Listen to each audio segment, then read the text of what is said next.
the Eagle pub here is a good sort of intersection, because the line of colleges just over there, King's College and so on, then gives way across that road. We cross the road, and we're now in the university, teaching departments and faculties which go out in this direction more. There are further colleges too. So you're moving across from the world of eating, acting, living that we've seen in the colleges to the world of studying in lectures, postgraduate supervisions, laboratories, for which Cambridge is also famous. All the laboratories are over here. And this complex of laboratories we're going to soon is the most famous in the world, the Cavendish Laboratory, which I'll talk about in a minute. But one of its many most famous outputs ended up in this pub. I talked to the co-discoverers of what's known as the secret of life, DNA. I talked to Jim Watson, in London once, and I asked him, he gave me a copy of his book and signed it, and I asked him which was the table you were sitting at in the Eagle when Crick, who'd been working late that evening, Crick came across and he walked in through the door here up to Watson's table where he and the friends were drinking and said, "Jim, we've discovered the secret of life." It was announced that they had discovered DNA in the far end of this pub here. And this is actually a very symbolic place for it to be discovered, because drinking, pubs, are another very important part of Cambridge and Oxford life, because the British feel that you can't separate work and life. It's in moments when you're playing games, moments when you're walking, moments when you're in a pub, when suddenly things click. And above all, it's in working together, which the Chinese also are very good at, that you make these discoveries. It's Crick and Watson working together with 4 or 5 other people who discovered DNA. No one singly could do this. Now, how do you get people to work together? One way is that you get them to go to a pub and chat. And for many years when I worked here on computer database systems, which has been my hobby, the people I was working with always used to come and have a drink here after their work. We used to come with them sometimes and chat about things. And it was often as you had your second pint of beer that they would suddenly say, I think that's what we must do. So pubs, work, English sociality and English academic culture. For instance, in Oxford, the great period of fairy story writing of C.S. Lewis and J.R. Tolkien and others revolved around drinking in pubs. And in Oxford, it was in the pubs that the anthropologists met. In Cambridge, it's the same. There's traditionally a pub associated with each department in Cambridge after your seminars and after your occasions. In fact, this is the one that the postgraduates in the Department of Social Anthropology come to, and they come and have a drink in the Eagle. So pubs and departments are very closely linked, and so we move from college to pub to department.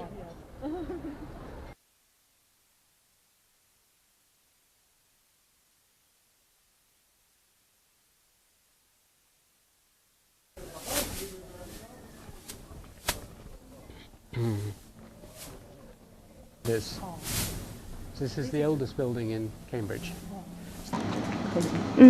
Well, would you please tell me what building is this?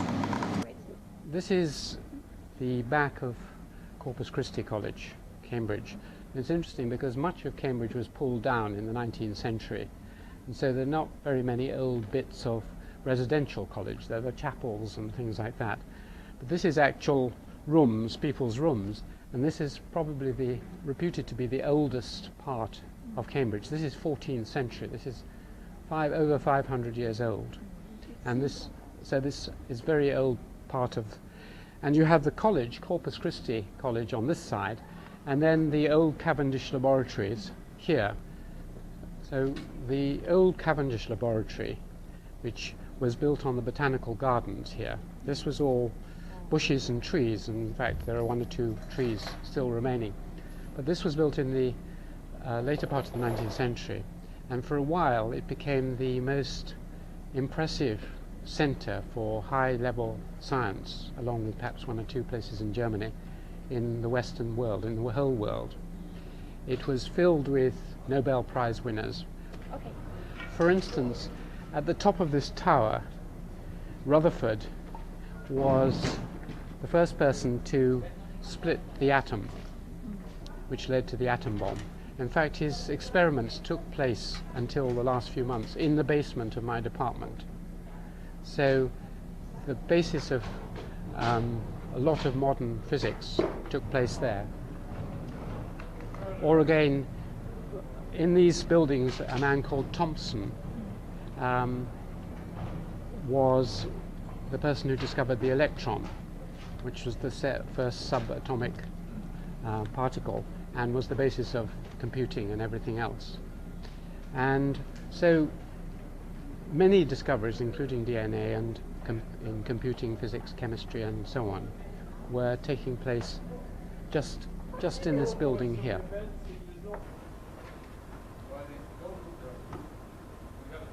Where is the new laboratory? The Rayleigh, the new one.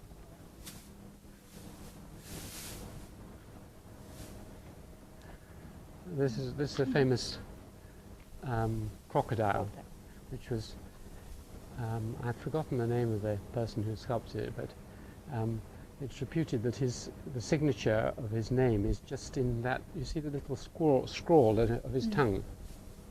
Oh. That's where he's put the signature of the artist somewhere there. But I've forgotten who it was.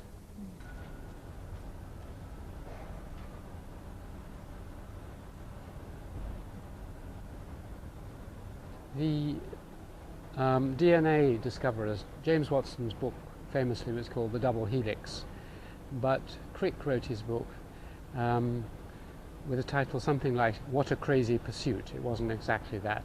It's actually from a poem. But basically it has the idea of craziness and games. And Watson and Crick were always joking with each other and playing games. They had on their wall, because I had a friend who used to work with them, who also got a Nobel Prize, Sidney Brenner, and he said that on the wall of their room, which he shared with Crick, was a notice saying, "Reading rots the mind. Too much reading spoils your mind." Anyway, this is part of that ineffable thing I'm trying to get at, which is that really deep discoveries are not a matter of sitting at your desk reading lots of books and thinking as hard as you can. It's that, plus playing games, sport, parties, going to the pub, all mixed together, because in moments, sudden moments, if you're going to have these huge breakthroughs of the kind that Newton, I mean, if you think of who's associated with Cambridge, you have the discoverer of the method of the scientific revolution, Francis Bacon. You have Newton. You have Darwin, who was at Cambridge. You have all the physicists we've mentioned, up to Crick and Watson. Why were they all congregated within a mile away? In a moment I'll talk about the computing tradition here, but basically it's because they didn't take academic life too seriously. Newton did, but basically you mix it up. You enjoy it. What crazy pursuit. I mean, basically it's a mad thing to spend your life trying to solve these deep questions, and you have to be something of a games player or something of an English sportsman to do it. I think you related these two things quite well in the book Letters to Legal. Thank One you. of the chapters. Yes, well, games and academic life are very closely interlinked, and the fact that the English are great games players may be linked with the fact that they're also often very good scientists. Okay. For a time this was where the computing laboratory was centred in Cambridge. It's still got some links with the computer. When they had a huge IBM mainframe, the IBM 370 165, which is the computer I was involved with, it was here. For many years I've been associated, in fact, one of my principal colleagues was Charles Jardine, who you must catch on the film. Charles and I worked for many years together, and he was the person I was talking about who went to the pub the eagle, to drink. And he developed this database system that I'm now working on still. He was the first person. I worked with him for 5 years. And that's another very typical thing of Cambridge. I'm an arts person, a historian, an anthropologist. Yet Cambridge is a place where I could work with a succession of computer programmers for 30 years, easily communicating, because of the environment where computers here, my department there, are very close together. The college, he was at King's College, his supervisor was a friend of mine, so it's possible for scientists, arts people and so on to collaborate. So Crick and Watson's collaboration is on a grand scale what Charles and I and other computer people have done. So for 30 years I've been working on computers around here, and this is in an old tradition, because the person who invented the idea of a computer was Charles Babbage, who in the 19th century worked out what a computer is, and he was the professor of mathematics at Cambridge before he went to London and discovered the computer. So the first computing person. Then the first computer in the world that actually worked was here in the 1940s, 50s. The first one was started in Manchester, or possibly in America, but they worked quicker here. So the first working computer in the world was here. The definition of what a computer is was made in Cambridge again by our fellow of King's College, Alan Turing, who invented the Turing machine, which was one of the reasons the British defeated the Germans in the Second World War, because he used the machine to decode the German submarine codes. And Alan Turing was a fellow of King's and was a great computing person. And so it's gone on. So computers and Cambridge and mathematics have all gone along side by side, and I'm just a little branch of this huge stream. If I'd been in Oxford, or if I'd been in any other university, none of this would have happened.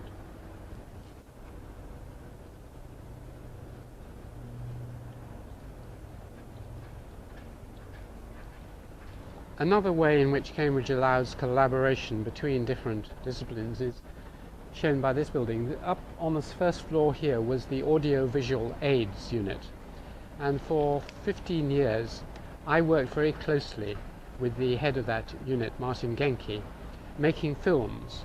We did films of academic seminars. He started my series of interviews with anthropologists. With Jack Goody, he provided the background.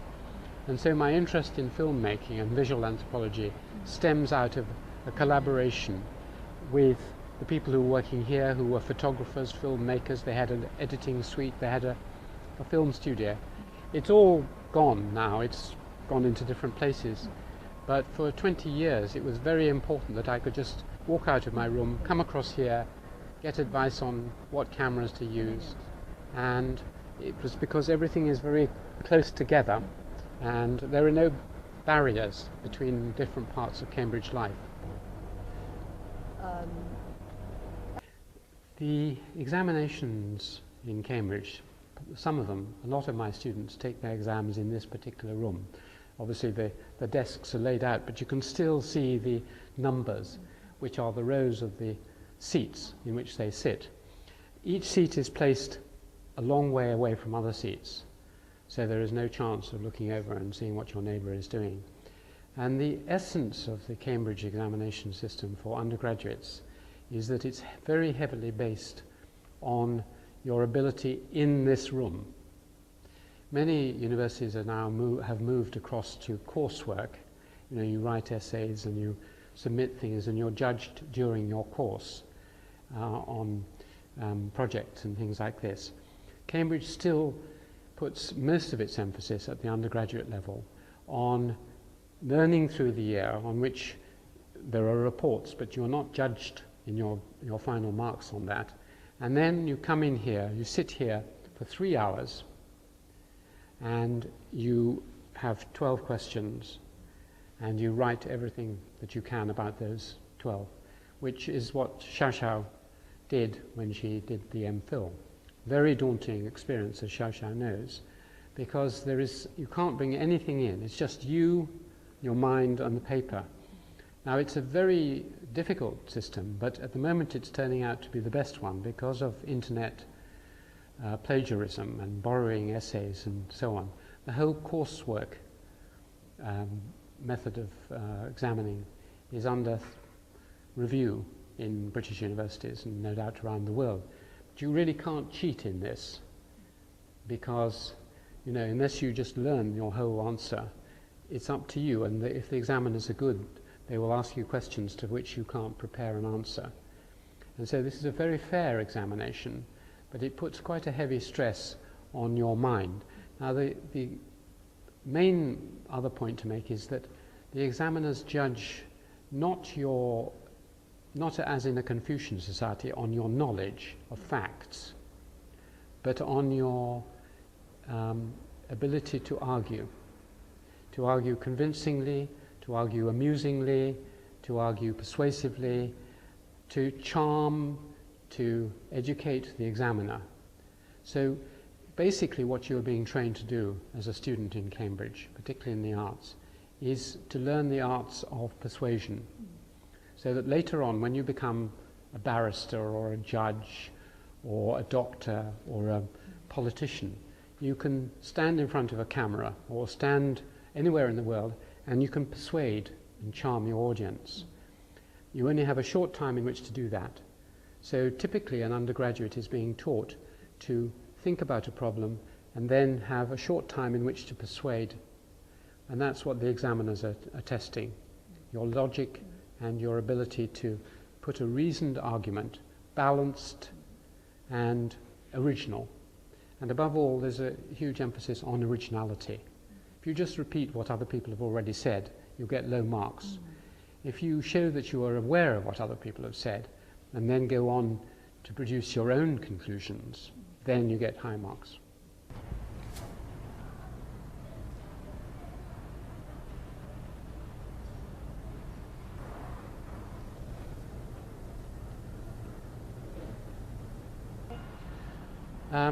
Yes, my granddaughters are always very amused when they see a whale hanging up here. It's very big. It's because, in fact, underneath it is the University Museum of Zoology, and this was a whale was too big to go in. We've got a little girl coming along in a minute, and she'll probably notice this strange whale. Yeah, because, as I say, all the objects are further down, and part of the collections came from Charles Darwin, his famous expeditions around the world, and the Galapagos Islands and so on. So that farm formed part of the nucleus of a very good museum, because as we'll see, not only is Cambridge a place rich with libraries and bookshops and colleges, but it's also rich with museums. There are 5 or 6 good museums here. And this reminds us also that zoology and the life sciences, zoology, botany, biology, are very strong in Cambridge. For instance, in a building over there was the first place they developed a test tube baby. In vitro fertilization was discovered just across the road here. So Cambridge has been strong not only in the physical sciences but also in the natural sciences.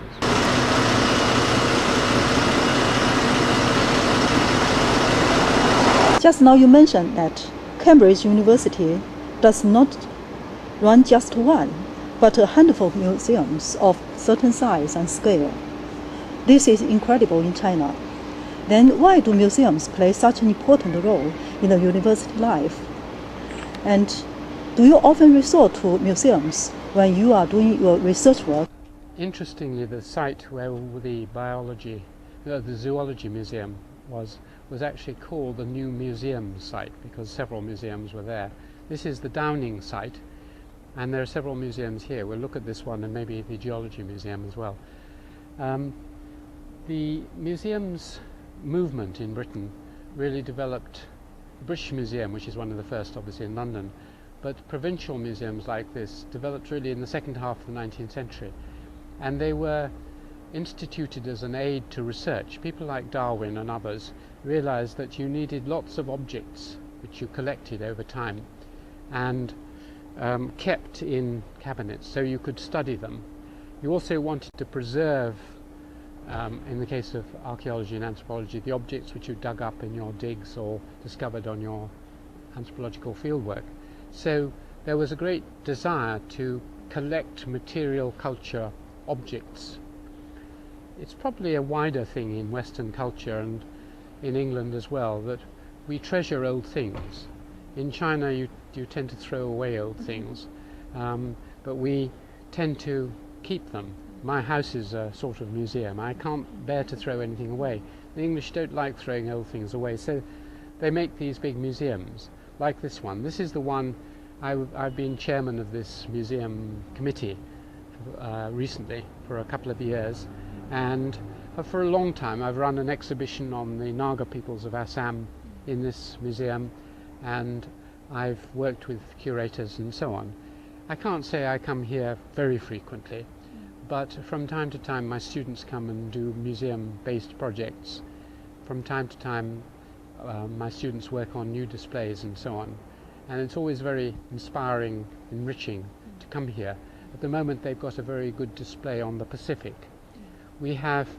This museum is perhaps the third or fourth best anthropology museum in the United Kingdom, but in terms of its collections of the Pacific, because the founder was a man called Baron Anatole von Hugel, who's there, and he was interested in the Pacific area, and as a result of that, and they got perhaps a quarter of Captain Cook's discoveries in the Pacific.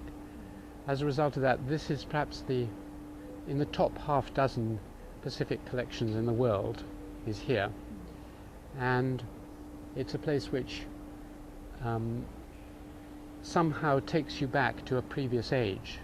The Pitt Rivers Museum in Oxford is better museum than this, and has an older feeling, but this is also very fine. This is the Cultures of the World Hall, and the gallery above is for a current exhibition on the Pacific, as I mentioned. The richest collections, as I mentioned, are the Pacific collections, and these are von Hugel's and other collections, superb early collections from the Pacific area, which are among the best in the world. Some of the objects here are extremely rare and extremely valuable.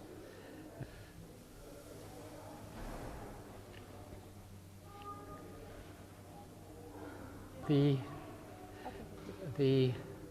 feature of English culture, which I mentioned, where we throw things together, which anyone else would think you couldn't put together, is well illustrated in this museum, because some hundreds of years ago, I don't know when it was, Winchester Cathedral, which is a huge building in the south of England at Winchester, decided that they were going to remake a doorway, and they were going to throw away the old one.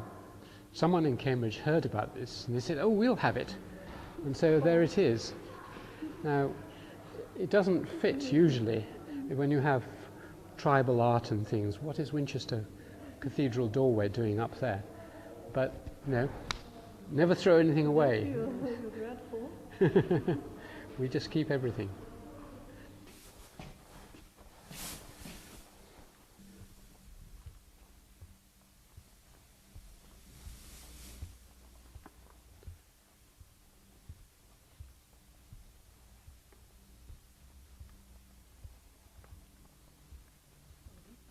No, in fact, this is the Haddon Library, named after A.C. Haddon, the anthropologist, but it is actually for 3 departments. We have things called faculties, which is where we have several faculties which have several departments in them.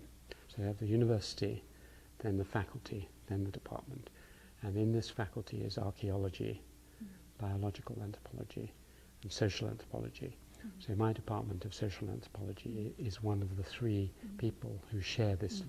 So 1/3 of the books, periodicals and other things are here. But this is a good example of a department library. So you have the university library, you have the college libraries, and the faculty or department libraries.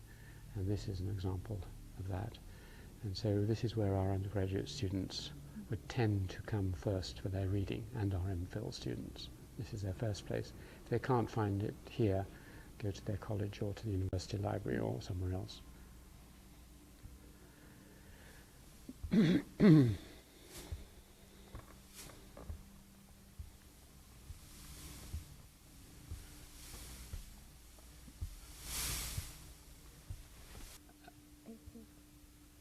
A.C. Haddon, the person after whom this library is named, he was called Haddon the Headhunter, because there was a book about him called Haddon the Headhunter, because like many people at the time, he was a biological anthropologist as well as a physical as well as a social anthropologist. So he used to collect skulls and analyze them and so on. Anthropology has always been interested in death and death rituals. My one of the areas I work in, the famous Naga peoples, are headhunters, and my professor, or my supervisor, Christoph von Thierer-Hammendorf, was an expert on headhunting. And the first and second professors here in anthropology were famous experts on headhunting. So Haddon and Hutton and Hodgson were all headhunting anthropologists. So anyway, the anthropology started with Haddon, really. He organized it. There's a nice story he told about this library, actually.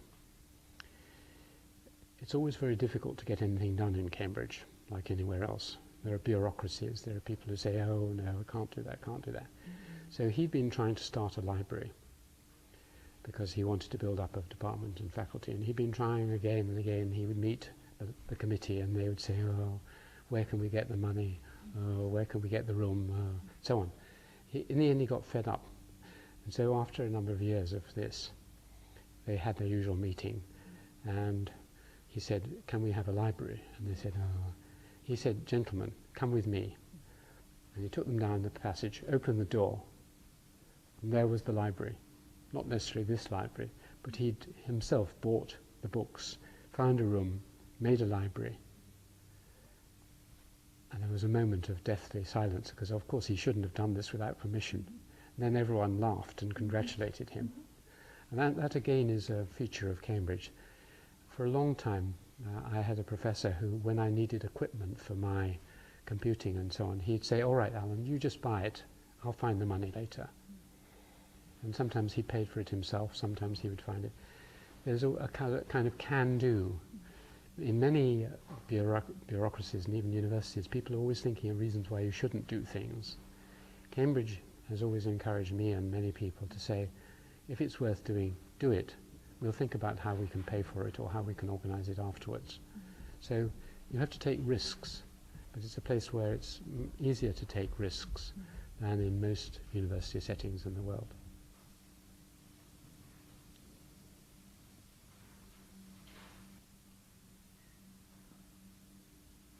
All departments have their own. I've come in and You look like I'm not sure whether you look more like a dentist or I wanted you to see this because this is the back of part of the old Cavendish laboratory. It's now my department, social anthropology, and this is our seminar room and teaching room and our staff rooms up here. But it was part of the great science buildings of Cambridge for many years. At the top there was radio astronomy, and we'll go up there because my room is up there and you'll see what happened there. But what's most interesting is this basement down below here, because one of the greatest puzzles and problems in the history of science has been to discover the basic element of matter, the atom. And the person who first discovered it was Rutherford in his laboratory here. He was the one who split the atom. And a lot of the work for many years was done not over there, but according to the book called The Fly in the Cathedral. He describes where this work was done, and it was done in a basement along from the main department with windows out of which you could see people walking along. The only place I can identify along here that has that characteristic is here. So what is now the PhD students' work area was for many years the area where they were trying to discover the basic element of physics, and succeeded a few months after they moved back from here up there, they then split the atom and established its existence.